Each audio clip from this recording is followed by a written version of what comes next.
Hello guys and welcome to this One Piece video. And in this video I will be talking about chapter 1138 of the One Piece manga. And this chapter starts off by showing us the continuation of Loki's encounter with the God's Knights, and we get to see the aftermath of Loki's refusal to join the God's Knights. Loki is both beaten and bruised, however despite this, he was still able to survive the harsh beating that he took from Gunko. Then we see that Loki asks Shamrock why he looks exactly like Shanks, and Loki comments on the fact that this is very strange. Gunko responds to this by telling him to mind his own business, and she says that this matter has nothing to do with him. However, Loki says that they can't blame him for being curious about it, and this is because an emperor and a celestial dragon are supposed to be total opposites. But then we see that Shamrock decides to answer his question by saying that Shanks is his younger twin brother, and he says that Shanks went astray. Though at one point, he did return to the Holy Land, however Shamrock says that he became too attached to the filthy world of the surface. Loki thinks that it is funny that he ended up hating both of the brothers, and Loki says that they have a very crazy family. Loki is extremely angry at the God's Knights for killing his beloved friends, and he swears that once he is released from these chains, he will make it his life's mission to gain vengeance for their deaths. Shamrock asks him if that was supposed to be a threat, and Gunko tells her captain that he doesn't have to lower himself to doing this. Shamrock then begins to unsheath his sword, and he says that it isn't worth getting his hands dirty over someone like Loki. Then we see that Shamrock unleashes the power residing in his sword, and in this moment we see that a Cerberus comes out of his blade. The giant three-headed animal just came out of Shamrock's sword, and the Cerberus is just growling like a wild beast. Loki is shocked by the unusual ability of Shamrock's sword, and Shamrock says that the Cerberus is biting his blade. The giant animal has a sword coming out of all three of its mouths, and Loki is wondering just what is this creepy animal.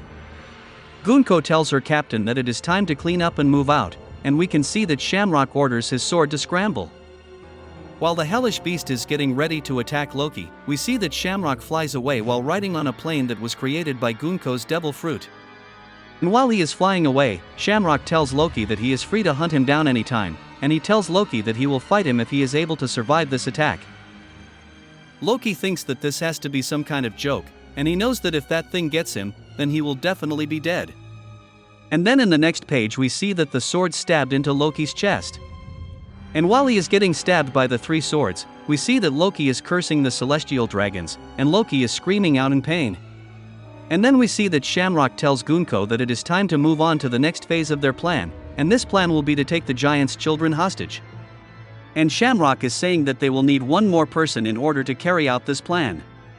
Then the chapter switches perspective to the castle, and Luffy is telling the injured giant that he is a liar, because he is sure that Shanks would never attack someone for no reason. Luffy says that even if he is telling the truth, this still doesn't make sense, because Shanks would never do something like this. Nami realizes that Luffy must have a lot of faith in Shanks, and the giants agree that if it wasn't Shanks, then the person must have been a brother, or a look-alike. And in the next page we see that Luffy is talking about Shanks' upbringing on Roger's ship, and while this is happening we see that a mysterious figure is approaching the castle. And then the chapter switches to showing us Franky's perspective, and Franky is checking out the Atom Tree with Ripley.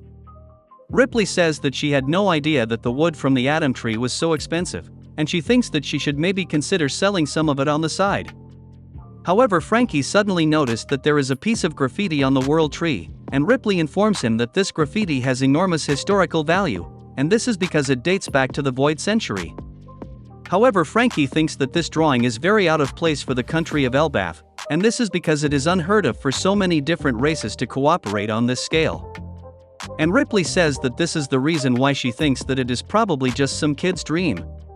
We also got a brief glimpse of the children of Elbaf, and they are all studying and playing at school. Then the chapter switches to showing us Robin, who is at the Owl Library, and Saul is showing her a book that contains the myths and legends of Elbaf. However, Saul explains that this book has led to different interpretations, and this is the reason why the warriors of Elbaf all believe in different versions of the sun god. Saul then started reading Robin the book that contains the legend of the sun god, and it has a prophecy that speaks of 3 different worlds. And in the mural that Franky is looking at we get to see a massive painting of all 3 of the different worlds, and these are the same worlds that Robin is reading about in the book of the sun god. And in the 3rd world there is a prophecy that predicts that the sun god will one day return, and when he returns, the sun god will lead the world into a new dawn by driving out the darkness. So this is where the chapter ends, and this is the end of this video. If you guys enjoyed this video, and want to see more like it, then like, comment, and subscribe. And thank you for watching.